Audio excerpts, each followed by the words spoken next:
Hey friends, Alvis here. Today I'm going to share with you my Earthen Bulwark Blast build. This is the current build that I'm using on my Druid. I'm guessing the first thing you want to see is gameplay.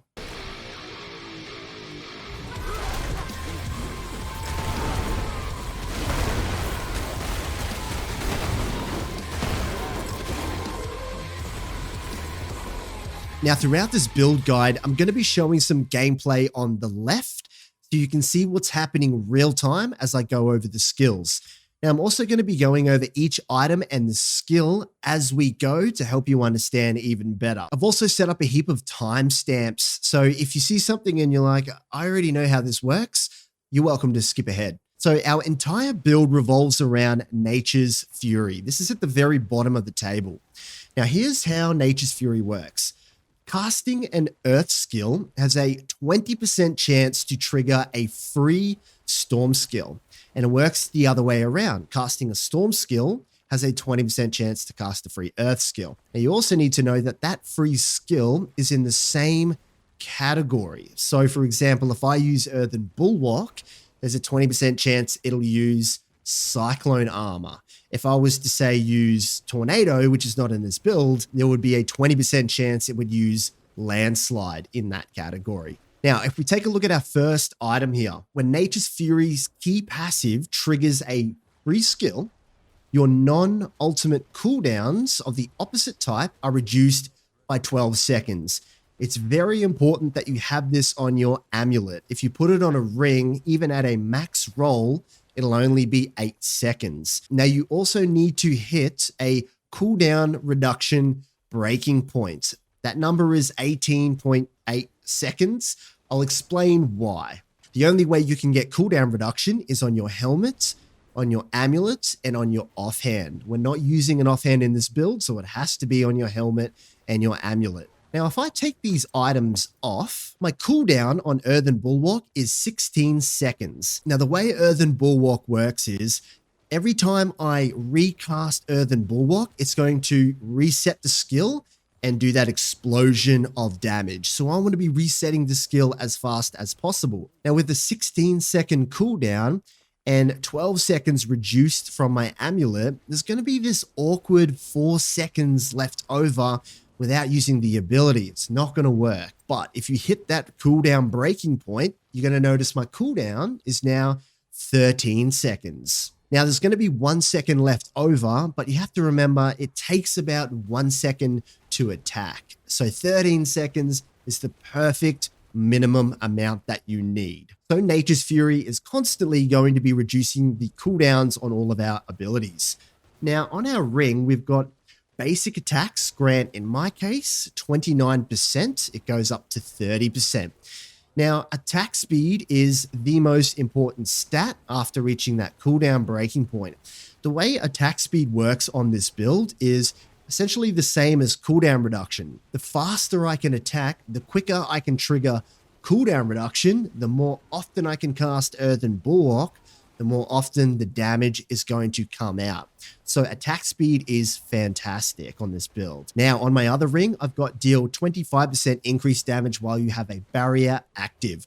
We always have a barrier active. This is 25% increased damage, a huge amount. Now on my boots, I've got while unstoppable for 4 seconds, you gain 25% movement speed.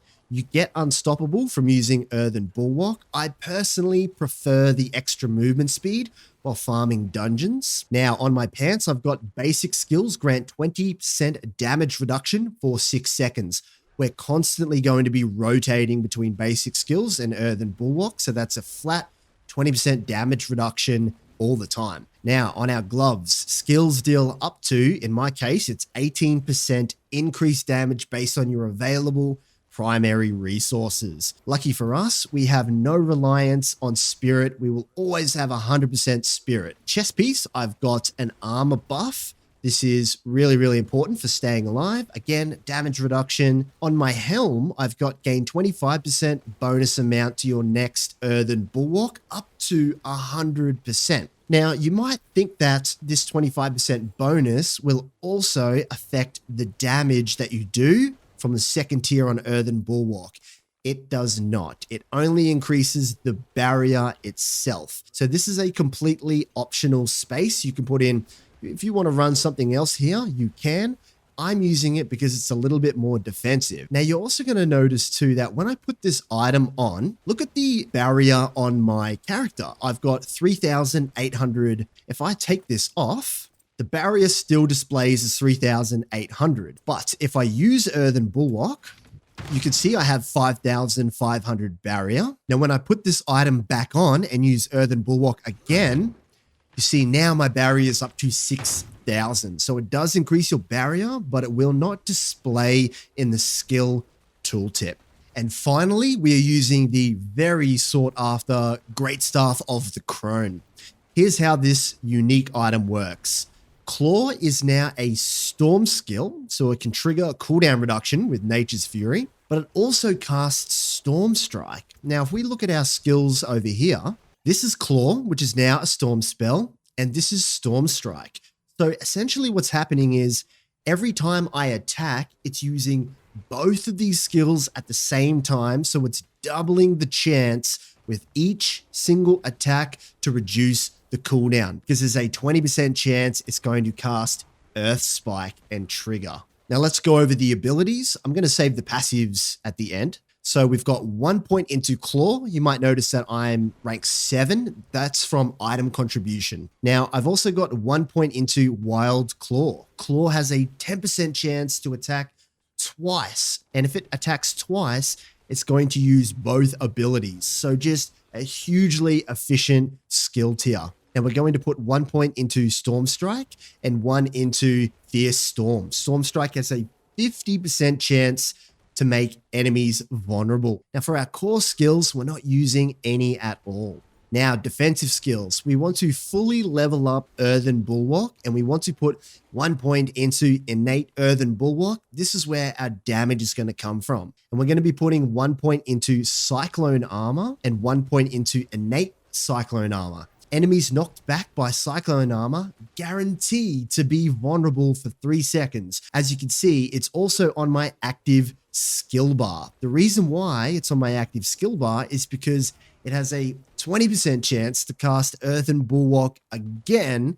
In other words, it has a chance to trigger another explosion, giving you a ton more damage as well. Now, you can just put 1 point into Earthen Bulwark because the more levels that you add to this skill will not increase the damage that the skill will do. So if you're tempted to maybe put it on your items as well, don't bother. It's not going to affect your damage. I've put 5 points into it because I enjoy the extra barrier defense. Now we've got 1 point into Blood Howl, mainly because of this preserving Blood Howl tier. This is going to give us 15% attack speed. Attack speed is very, very important. It directly contributes to cooldown reduction and damage. 1 point into Poison Creeper, and we're going to be putting 1 point into Brutal Poison. Your critical strike chance is increased by 20% against enemies that are strangled. Now we are going to be permanently using Poison Creeper. It's going to have a 100%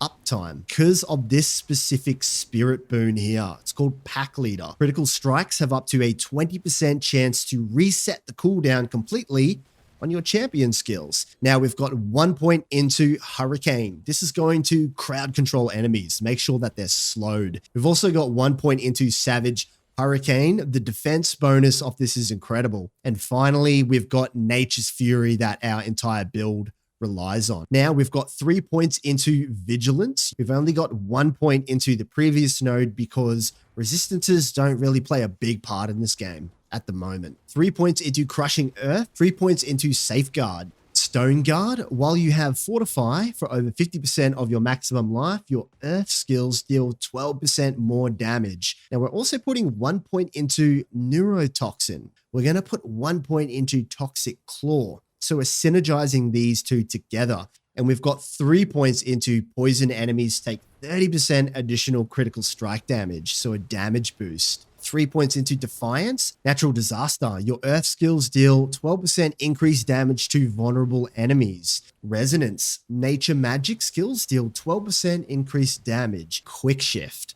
When a shapeshifting skill transforms you into a different form, it deals 15% increased damage, 1 point into heightened senses and 1 point into natural fortitude. Now, this is a great opportunity to talk about how armor and defense works with barriers. Barriers do not stack together. It'll choose the highest barrier that you got and it will keep that.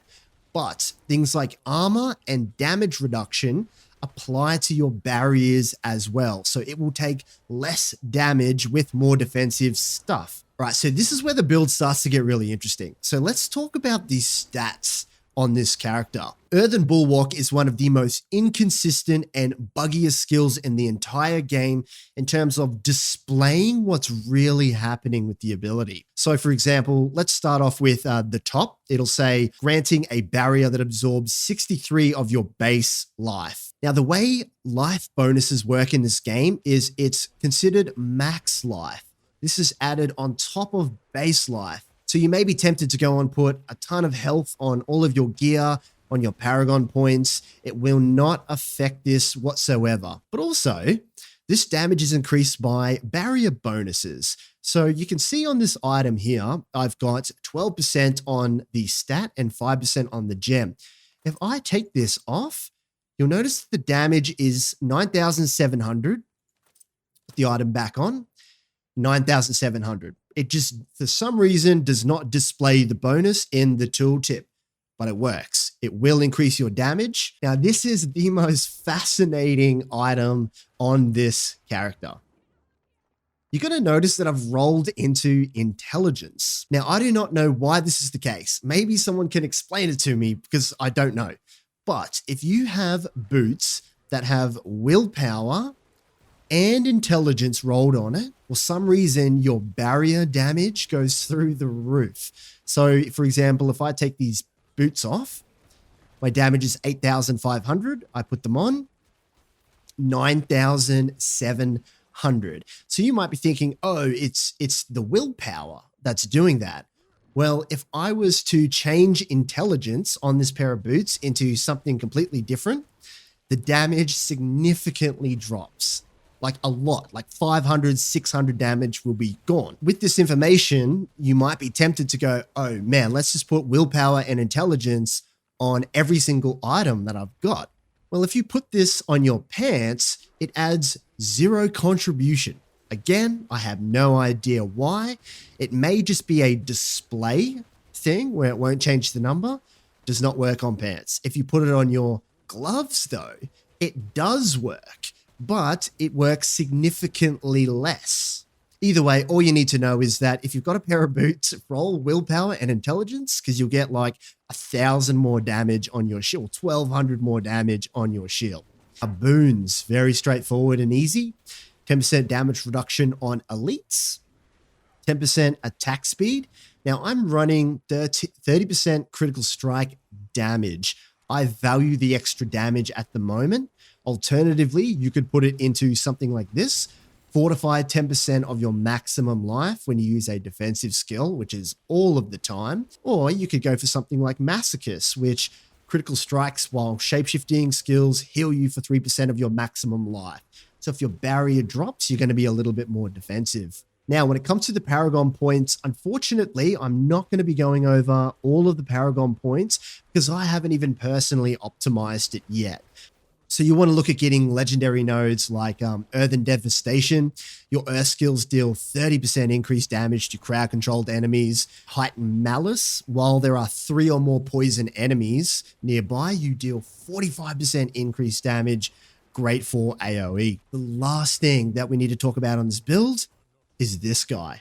If you guys have a controller, definitely dust it off. I'm a mouse and keyboard player, but the reason why I'm using a controller is because I'm currently cycling through all 5 of these abilities.